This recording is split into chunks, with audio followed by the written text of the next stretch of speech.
cukup saja buat belanja.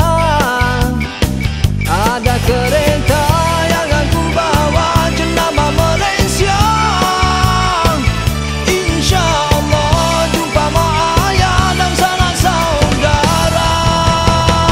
Pulang raya Nabi Raya, pulang raya Nabi Raya, pulang raya Nabi Raya, pulang raya Nabi Raya, pulang raya Nabi Raya, pulang raya Nabi Raya, pulang raya. Takbir bergema indah di pagi raya, syahdu terdengar iramanya di jiwa.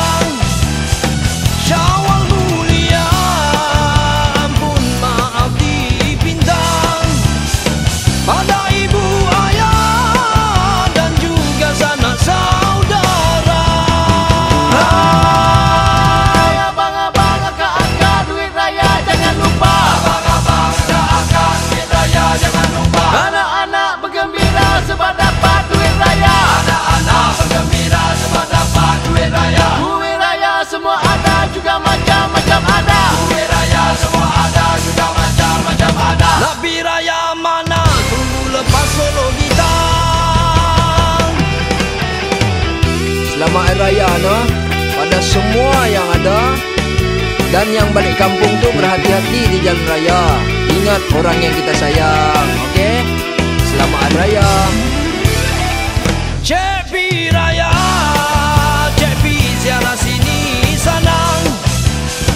Jumpa kawan lama, buka macam-macam cerita. Sedih gembira kita kongsi bersama. Selamat Hari Raya, ampun maaf dipinta. Pulang raya Nabi Raya, pulang raya Nabi Raya, pulang raya Nabi Raya, pulang raya Nabi Raya, pulang raya Nabi Raya, pulang raya Nabi Raya, pulang raya. Pergi sekolah bukan cikgu di sana. Baju bunga-bunga bukan tukang kebun juga. Mak ayah tanya, Cik P buat kerja apa? Malu nak kata, nanti apa tahu juga.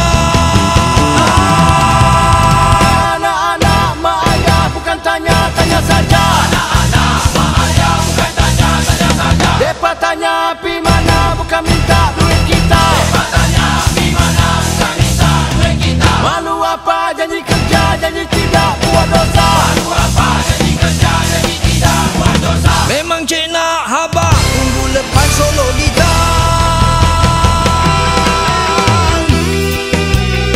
Tulah dah habaq dah. Mak ayah tanya pergi mana? Pagi-pagi kita ada pakai baju bunga-bunga. Apa cik?